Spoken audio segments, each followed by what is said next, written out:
jadi yang bisa ternak jujur nggak banyak di Indonesia. Mungkin dulu ada, cuman tidak konsisten sampai saat ini.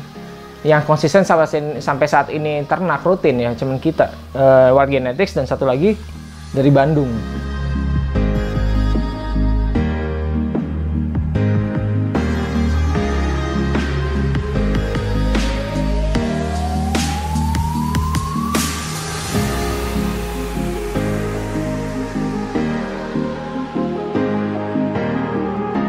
Halo sahabat tani, salam jaga tani. Perkenalkan, nama saya Setiawan, saya dari Wild Genetics.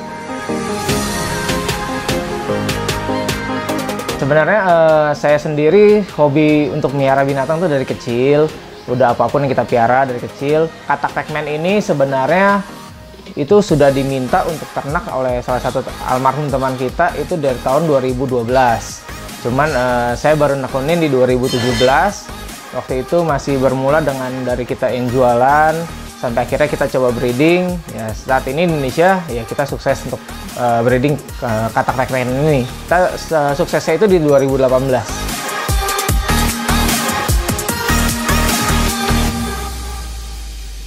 Sebenarnya awalnya ya kita baca dari Google, YouTube. Cuman ya jatuh bangun, kita coba-coba terus ya sampai akhirnya kita sukses. Ternyata ya apapun yang ada di internet ternyata nggak 100% bisa diterapkan gitu. Kita pertama kali ya spesies pekmen ini yang Crown Valley yang kita sukses sampai saat ini, yaitu yang rutin kita hasilkan. Kalau untuk modal jujur pertama kali saya mulai untuk katak pekmen ini saya mulai dengan jualan dulu, itu modal hanya dari 750.000. 750.000 kita jualan, kita putar terus sampai kita beli indukan dari uang perputaran ya sampai saat inilah.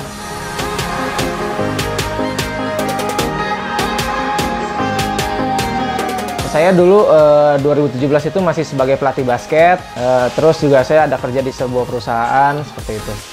Udah 2 tahun ini saya off karena kan apalagi sekarang COVID ya, kan udah nggak mungkin kita yang sekolah-sekolah kan udah pada libur dan sebagainya. Udah di rumah semua gitu. Dari dulu selalu saya sambil kerja sambil piara binatang pasti. Dulu sempat banyak sekali sih yang kita udah coba ternak dari dulu.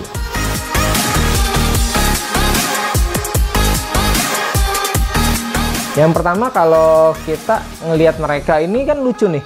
Jadi mereka ini kan bentuknya bulat, menggemaskan lah. Warnanya juga warna-warni gitu. Jadi sangat menarik sekali gitu. Dan apalagi kalau kita bisa setup kandang yang baik, kita bisa lihat dengan warna mereka yang cerah dan sebagainya, itu sangat menarik sekali untuk sebagai hiasan di ruang tamu ataupun kita untuk hobis di meja kerja dan sebagainya. Jorok atau tidak kan semua balik lagi ke kita yang hobinya yang kita miara ya. Nggak usah kita nggak usah bilang katak gitu yang lembab. Apapun yang kita piara kalau kita tidak kita rawat, tidak kita bersihin ya pasti kan kotor. Ya, tergantung kitanya aja. Kalau kita rutin bersihin enggak kok. Sebenarnya banyak di Indonesia karena jujur kita sendiri sini sekali ternak kan ratusan ekor. Itu pun belum bisa memenuhi kebutuhan di Indonesia. Seperti itu. Jadi memang hobinya sudah sangat banyak. Dan orang yang miara katak pekmen ini udah piara satu tidak mungkin cukup satu, pasti nambah lagi gitu. Karena banyaknya variasi mereka. Nah, itu yang menarik. Masing-masing spesies punya keunikan masing-masing. Karena kan pekmen sendiri ada 8 spesies dan Indonesia baru ada 5. Nah, jadi setiap spesies punya unik masing-masing. Contoh kayak Crown Valley, yang unik adalah yang mutan gitu. Ya ini memang high class-nya gitu. Sampai saat ini semua jenis ada peminatnya masing-masing, tetapi kalau untuk Crown Valley memang paling banyak karena secara price harga lebih murah di Crown Valley dibanding yang lain. Ya ini Crown Valley. Ini Crown Valley, ini juga masih masuk Crown Valley. Banyak sih, kita lebih banyak Crown Valley memang karena kan beberapa spesies di Indonesia hampir tidak ada yang punya juga gitu. Bahkan ada beberapa yang cuman kita yang punya.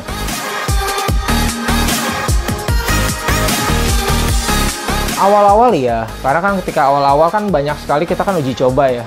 Itu ya ikutin apa yang ada di internet dan sebagainya. Banyak sekali indukan yang akhirnya mati selama proses, itu banyak sekali. Mungkin karena emang kita dari dulu hobi dan kita penasaran. Ya walaupun kita ada yang mati banyak ya tetap aja kita coba lagi sampai akhirnya berhasil. Nah itu dia, makanya balik lagi orang itu hobi atau hanya sekedar cari untung. Kan balik lagi, orang ternak itu kan ada dua. Dia memang sekaligus hobi, ada juga yang cuma hanya cari untung doang. Nah, dia termasuk yang mana? Kalau kita yang sebagai hobi kan sambil piara aja gitu. Tuh, kita harus suka dulu. Kalau hanya mikir untung dulu ya, sekali rugi, 2 kali rugi ya orang pasti nyerah. Sebenarnya sama, semua Pac-Man ini dari Argentina, kebanyakan Peru, terus ada dari Suriname. Mereka dari sana semua rata-rata. Iya, tapi jujur kita impornya nggak langsung dari sana. Kita ada impor dari Thailand, ada impor dari Hong Kong, ada dari Taiwan. Karena udah banyak yang breeder di luar negeri gitu.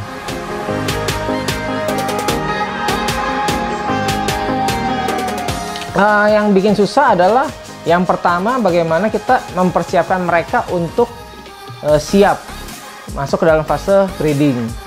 Karena kan mereka butuh hibernasi, dan hibernasinya nggak simple, dia butuh 2-6 bulan. Itu baru betina akan menghasilkan telur dalam perutnya. Seperti itu. Dan ketika hibernasi pun nggak semuanya survive. Banyak juga yang mati dalam fase hibernasi, ataupun hibernasinya lewat, tapi ketika lewatin setelah hibernasinya fisiknya drop, akhirnya mati juga kataknya. Itu banyak sekali yang kayak gitu. Masalah suhu iya, masalah kelembapan iya, dan juga mereka ini unik. Kenapa saya bilang unik? Karena mereka pemilih. Jadi nggak cuma sepasang digabungin setelah hibernasi pasti jadi, enggak juga. Jadi jantan akan milih betina, betina akan milih jantan. Nah, jadi kayak orang juga dia. Kalau jantannya kurang ganteng mungkin betinanya nggak mau gitu. Atau kebalikannya gitu. Jadi seperti itu. Sangat pemilih. Jadi ketika jantannya mau sama betina, mungkin mereka sudah amplexus, tapi betina yang nggak mau, betina nggak akan pernah buang telur. Ditahan telurnya sama dia. Nah, itu susahnya. Tergantung, kalau saya bilang jantannya yang bisa digonta-ganti. Kalau betinanya mungkin agak susah. Gitu. Kalau jantan bisa beberapa betina mungkin memang. Betina agak susah untuk ganti-ganti jantan terus. Kita pernah kirim ke Papua. Itu paling jauh. Kalimantan yang agak dalam ya. Pernah juga. Hampir seluruh Indonesia kita pernah kirim kok.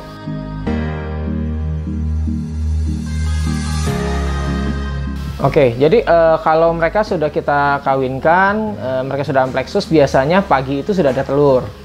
Pagi-pagi sudah ada telur, dari telur menjadi kecebong itu butuh waktu 24 jam. Nah, 24 jam itu dia baru bisa nempel di dinding, dia belum bisa berenang dengan baik. Nah, setelah 24 jam kemudian, baru mereka bisa berenang dengan baik. Nah, ketika fase 24 jam ini, mereka sudah mulai melakukan yang namanya fase kanibalisme. Jadi mereka sudah saling makan satu sama lain.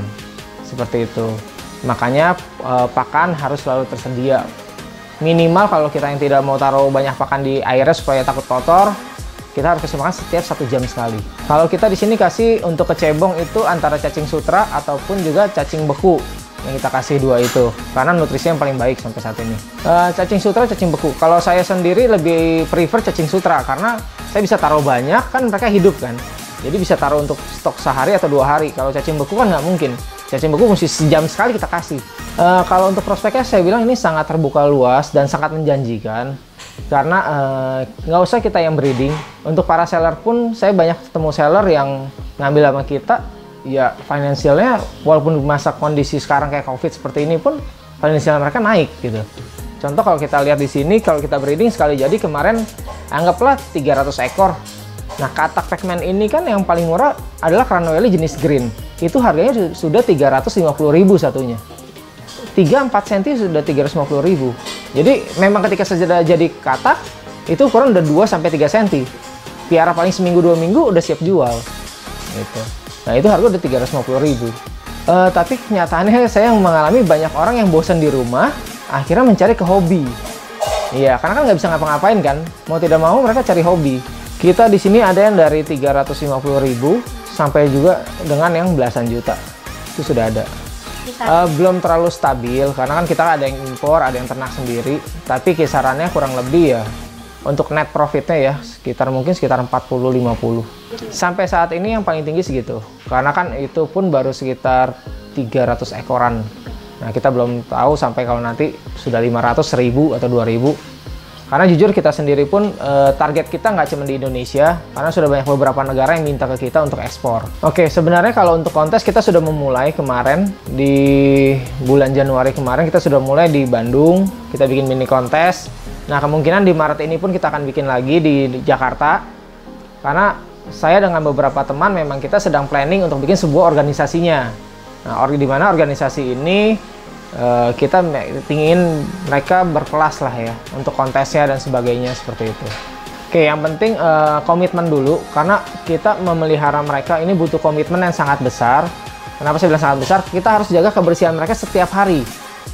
Nah, jadi kalau untuk mereka yang piara seperti kita, di sini yang hanya pakai air bisa dilihat. Nah, ini kita butuh ganti airnya itu sehari 2 kali minimal. Nah, itu sebuah komitmen yang sangat dibutuhkan di luar untuk kasih pakan dan sebagainya. Ya, mungkin mereka bisa piara dengan ganti air sehari sekali. Itu udah sangat minim sekali. Kalau modal untuk minim usaha sebenarnya nggak perlu terlalu besar untuk di katak segmen. Untuk mereka yang pengen jadi seller, jujur di kita pun kita terima, itu kurang lebih modal mungkin sekitar 2,5 juta sudah bisa mulai seperti itu.